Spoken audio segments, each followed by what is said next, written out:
যেটা দেব আজকে হাত মিলাতে গিয়ে হাতে চোট পেয়েছে, ঠিক আছে, প্রথম প্রচারে এসে একটা দুর্ঘটনায় দেব দেখতে এসে আজকে হাতে চোট পেয়েছে দেব, সেই বিষয়ে কি বলবেন? আমার মনে হয় না, আমার এটা ভালোবাসা, এটা মানুষ তোমাদের কাছ থেকে দেখতে চায়, মানুষ তোমাদের কাছ থেকে ছুতে চায়।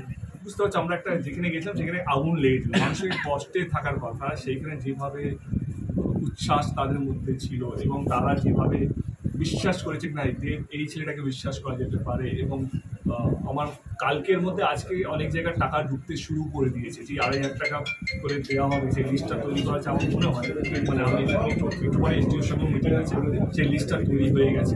তো আমার মনে হয় মানুষ ভালোবাসে এবং ভালোবাসার চেয়ে বড় পাওয়ার পৃথিবীতে কিছু নেই। এটা আমি সবাইকে বলতে চাই, মানে কাউকে চোর বলে কাউকে এইটা আমার মনে হয় এটা নিয়ে 1% কিছু লাভ হবে। ভালোবাসা হচ্ছে সবচেয়ে বড় অস্ত্র, আর আমার 10 বছরের রাজনীতি আমার সবচেয়ে বড় অস্ত্র হচ্ছে আমার ভালোবাসা মানুষের প্রতি, মানুষের ভালোবাসা আমার প্রতি। হাতের আঘাত তো অনেকটাই দাদা, দেখি তো ঘাটালে এরকম একটা বড় ঘটনা ঘটে গেল, আজকে তো আসছেন, এই তো এতগুলো মানুষের কি ব্যবস্থা করবেন দেখলেন?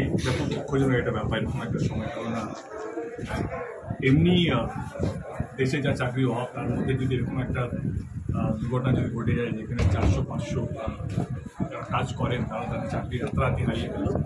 তো কালকে সকাল থেকে আমি এটা নিয়ে দিদির সঙ্গে আলোচনা করছিলাম যে এটা কীভাবে করা যেতে পারে, এবং দিদি সঙ্গে সঙ্গে নির্দেশ দেন যে যারা যারা এখানে চাকরি করছিলেন তাদেরকে প্রত্যেক মাসে 2,500 টাকা করে দেওয়া হবে। সেই লিস্টটা আমাদের কাছে রাত্র অব্দি 250 জন ছিল যারা ডাইরেক্ট এমপ্লয়ি, তাদেরকে প্রত্যেক মাসে মার্চ মাস থেকে 2,500 টাকা করে দেওয়া হবে যতদিন না ফ্যাক্টরিটা শুরু হয়। তাহলে আমাদের চেষ্টা যেন 6 মাসের মধ্যে যেন ফ্যাক্টরিটা শুরু করতে পারি, যার জন্য যত রকমভাবে প্রশাসনিকভাবে নিয়ম মেনে কীভাবে করা যেতে পারে সেই ফ্যাক্টরিটাকে হাতে দাঁড় করাতে হবে, সো দ্যাট যারা যারা কাজ করতে তারা যেন আমার নিয়মিতভাবে কাজ করতে পারে।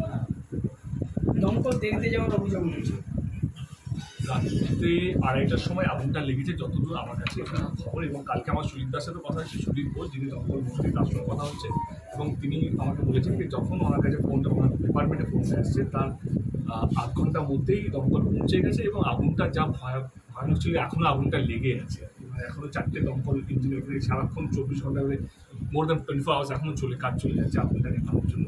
সে এটা নিয়ে রাজনীতি করে লাভ নেই, আমরা মানুষের পাশে আছি। সব জিনিস নিয়ে যদি ভোটের বাজার সবাই যদি রাজনীতি করতে শুরু করে, এটা তো রাজনীতি, মানুষ কীভাবে ভালো থাকবে এই কঠিন সময়ে সেটা আমাদের দেখা উচিত। এটা শুধু আমার দল না, প্রত্যেকটা মানুষের দেখা উচিত, তো সেটাই আমরা করতে এসেছি। দাদা আপনি অভিনেতা, হিরণ অভিনেতা, দুজনেই দুই রাজনীতিতে। কালকে হিরণ গিয়েছিল, এক কথায় রাজ্য সরকার বা আপনার উপরে একটা মানে তীব্রভাবে কটাক্ষ করেছে দেরি করে আসার জন্য, বা ওই মানুষের সমস্ত দায়ভার নিতে হবে, স্থায়ী সমাধান করতে হবে, এই টাকা দিয়ে দিন, এই বিষয়টাই প্রশ্ন। হিরণ গিয়ে লাভটা কী? হিরণ গেছে, আমি আগে এটাই আমি যাই নাকি ছবি তোলার জন্য যাই, আমি বলুন যে কালকে হিরণকে কী করে কেন্দ্র সরকার তো ওনাদের শুধু আমাকে নিয়ে উচ্চবাচ্য কথা বলে এলো, রাজ্য সরকারকে নিয়ে উচ্চবাচ্য কথা, বাদ বাকি তো কিছুই করেনি আমার যতদূর মনে হয়, আপনাদের সামনে তো ছিল। আমার বক্তব্য হচ্ছে যে আমি গেলাম, দেব এখান থেকে দুটা সাংসদ, সে আবার প্রতিদ্বন্দ্বী করবে, তাকে কিছু একটা বললো, দমকল মন্ত্রীকে একটা কিছু বললো এবং অনেক কিছু বললো, কিন্তু কী কাজটা করলো আমার একটা কথা বললো।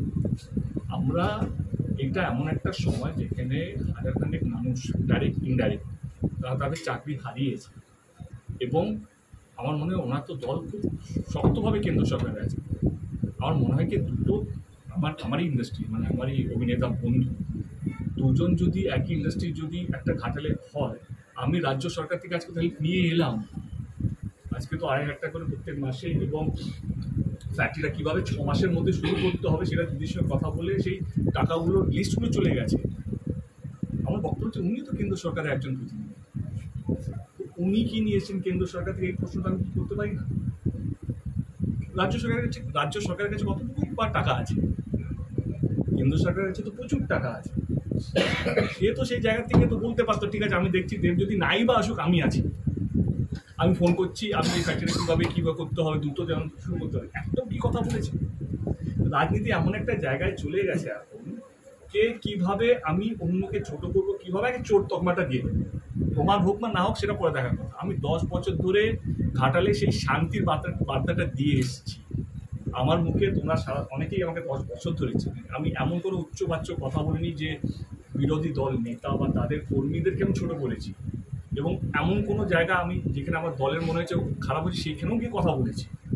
মানে মিঠুন চক্রবর্তী নিয়ে যখন ঝামেলাটা হলো তখনও আমি লড়াই করেছি আমার দলের সাথে। তো আমার কাছে হচ্ছে মানুষকে কীভাবে ভালো রাখা যায়। আমি প্রথম বলেছিলাম উপরে উপরে সবাই ভালো আছে, আপনারা প্লিজ লড়বেন না। আমি এখনও সেই মানুষটাই আবার লড়ছি, আমি সেই মানসিকতা নিয়েই লড়তে এসেছি। যে আমার কাজ হচ্ছে মানুষকে ভালো রাখা, মানুষকে শান্তিতে রাখা, নয় কে উচ্চবাচ্য কথা বলে কর্মীদের মধ্যে লড়াই শুরু করে দেওয়া। ঘাটাল খুব শান্তিপূর্ণ একটা জায়গা, শিক্ষিত মানুষের জায়গা, প্রচণ্ডভাবে মানুষ এখানে ভালো শান্তিতে থাকতে ভালোবাসে। সেই জায়গাটাকে আমি যেই আসুন না কেন প্রতিদ্বন্দ্বিতা করতে, কারণ ইলেকশনে যে যত বেশি চিৎকার করবে তার কথা বেশি দূর পৌঁছয়। আমি চিৎকার করতে ভালোবাসি না, আমি কাজ করে শান্তিতে থাকতে ভালোবাসি। আমার মনে হয় কি ঘাটালে 10 বছরে আমি আপ্রাণ চেষ্টা করেছি কি ঘাটালে প্রদূষণটা যেন কেউ কথাবার্তা দিয়ে নষ্ট না করে। আমার মনে হয় কি ঘাটালে মানুষ খুব সহজ সরল, মানুষের কাছে যান, আপনি কি করবেন, আপনার দল কি করবেন সেটা বললেই মানুষ এমনি দুহাত তুলে আশীর্বাদ করবেন। একটা কথা 2.5 বছর ধরে একই কথা বলে যাচ্ছেন যে দেব চুরি করেছে, গুরু চুরি করেছে। আমি তো এখানে দাঁড়িয়ে আছি, আমি হাসতে হাসতে এডি অফিসে গেছি, হাসতে হাসতে বেরিয়েছি, একটা প্রমাণ নেই কারোর কাছে, কিন্তু উনি বলে যাচ্ছেন এইটা। আমি এটা রাজনীতির নিয়ম।